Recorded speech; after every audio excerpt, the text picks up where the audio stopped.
खबर आपको दें कि नैब ने वज़ीर आज़म के मुशीर अहद चीमा को आमदन से जायद असासों के रेफरेंस पे क्लीन चिट दे दी है। अहद चीमा की बरियत की दरखास्त पर नैब ने एहतसाब अदालत में रिपोर्ट जमा करा दी। नैब ने वज़ीर आज़म के मुशीर अहद चीमा को आमदन से जायद असासों के रेफरेंस में क्लीन चिट दे दी। तफसील जान लेते हैं डॉन न्यूज़ के नुमाइंदे राना बिलाल से। राना बिलाल, क्या पेशरफ्त सामने आई है, मजीद आगाह कीजिएगा।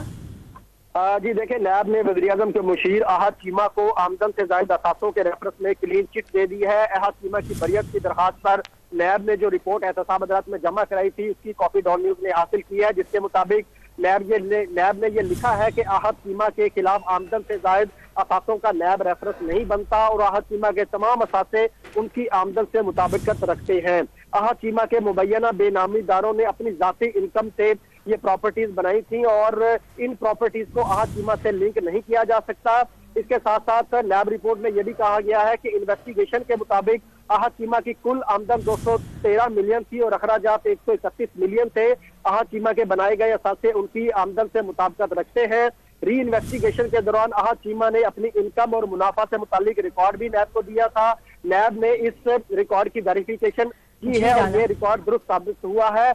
नैब ने अब तहरीरी तौर पर यह लिख कर दे दिया है कि अहद चीमा के असासे उनकी आमदन से मुताबिकत रखते हैं। अहद चीमा की बरियत की दरखास्त पर 2 दिसंबर को एहतसाब अदालत में समाअत होगी और नैब ने बरियत की दरखास्त जमा करा दी। तफसील बताए थे राना बिलाल, आपका बहुत शुक्रिया।